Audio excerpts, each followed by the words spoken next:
اتمام حجت ہو گئی ہے، اب آگے تم دیکھ لو کہ تم نے کیا کرنا ہے، لیکن یہ تھا کہ انتظار کرو۔ تو اب اس انتظار کو، جو جس چیز کا انتظار کرنا، اس کی خبر آ رہی ہے کہ کس چیز کا انتظار کرنا۔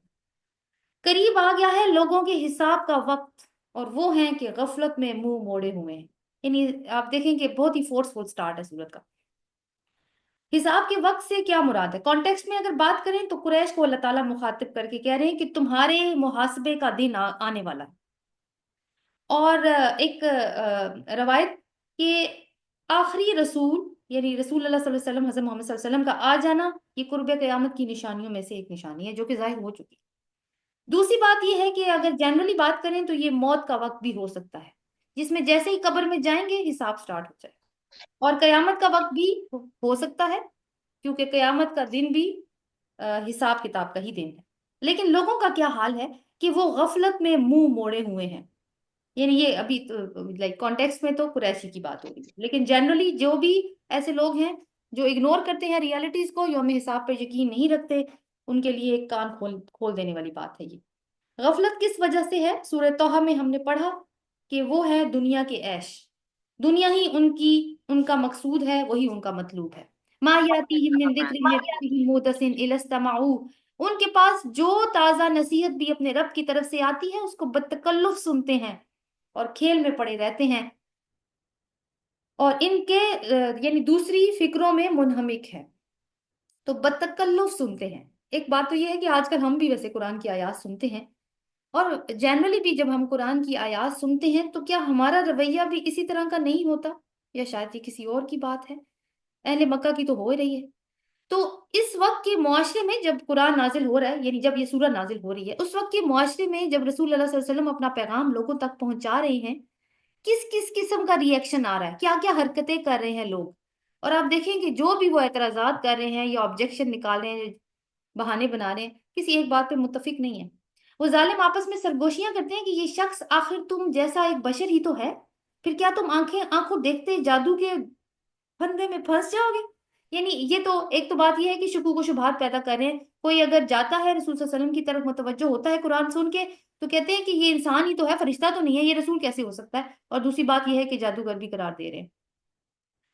قال ربی یعلم القول فی السماء والارض وهو السمیع العلیم، رسول نے کہا میرا رب ہر اس بات کو جانتا ہے جو آسمان اور زمین میں ہے، میں کی جائے، وہ سمیع ہے اور علیم ہے، یعنی بہت سننے والا ہے اور جاننے والا ہے۔ تم میرے خلاف پروپیگنڈے کر رہے ہو، خفیہ کر رہے ہو یا کھلے کر رہے ہو، لیکن تم آیات نہیں سن رہے اللہ کی جب تمہیں سنائی جاتی ہیں، لیکن اللہ تعالیٰ سن رہا ہے جو کچھ تم کر رہے ہو۔ وہ کہتے ہیں، اب وہی کے بارے میں ان کے کیا کامنٹس ہیں۔ وہ کہتے ہیں یہ پراگندہ خواب ہیں، بلکہ یہ اس کی من گھڑت ہے، بلکہ یہ شخص شاعر ہے، ورنہ یہ لائے کوئی نشانی جس طرح پرانے زمانے کے رسول نشانیوں کے ساتھ بھیجے گئے تھے۔ حالانکہ اس سے پہلے کوئی بستی بھی ہم نے ہلاک، کسی بستی کو بھی ہم نے ہلاک کیا، سوری، حالانکہ ان سے پہلے کوئی بستی بھی جسے ہم نے ہلاک کیا ایمان نہیں لائی، اب کیا یہ ایمان لائیں گے؟ لیکن اصل بات کیا ہے، یعنی جو بتائی جا رہی ہے کہ انہوں نے عذاب ہی دیکھنا ہے تبھی یہ مانیں گے۔ ما آمنت قبلهم من قرية أهلكناها فهم يؤمنون وما أرسلنا قبلك إلا رجالا نوحي إليهم فاسألوا أهل الذكر إن كنتم لا تعلمون، آیت نمبر 7۔ اور اے نبی صلی اللہ علیہ وسلم، تم سے پہلے بھی ہم نے انسانوں ہی کو رسول بنا کر بھیجا ہے جن پر ہم وہی کیا کرتے تھے۔ تو یہ کیا بات ہے کہ جو ری ایکشن کس چیز کا، لوگ کیا بات کر رہے ہیں کہ رسول انسان نہیں ہو سکتا۔ تو وہی بات ہے کہ آپ سے پہلے بھی جو رسول آئے وہ انسان ہی تھے۔ تم لوگ اگر علم نہیں رکھتے تو اہل کتاب سے پوچھ لو، ان رسولوں کو ہم نے کوئی ایسا جسم نہیں دیا تھا کہ وہ نہ کھاتے ہوں نہ وہ سدا جینے والے تھے، پھر دیکھ لو آخرکار ہم نے ان کے ساتھ اپنے وعدے پورے کیے، اور انہیں اور جس کو ہم نے چاہا بچا لیا، اور حد سے گزر جانے والوں کو ہلاک کر دیا۔ وَلَقَدْ أَنزَلْنَا إِلَيْكُمْ كِتَابًا فِيهِ ذِكْرُكُمْ أَفَلَا تَعْقِلُونَ، اور لوگوں ہم نے تمہاری طرف ایک ایسی کتاب بھیجی ہے جس میں تمہارا ہی ذکر ہے، کیا تم سمجھتے نہیں ہو؟ یعنی کیا کہنا چاہ رہے ہیں اللہ تعالیٰ؟ انسانوں، یہ تمہارے لیے اللہ کا میسج ہے۔ کون سا میسج؟ یہ کتاب انسانوں کے لیے۔ تو کیا اور کس نے بھیجا ہے یہ میسج تمہارے پاس؟ اللہ نے، جس کے پاس سے تم آئے ہو اور جس کے پاس تم نے جانا ہے۔ کیا کہو گے جا کر کہ پیغام پڑا ہی نہیں؟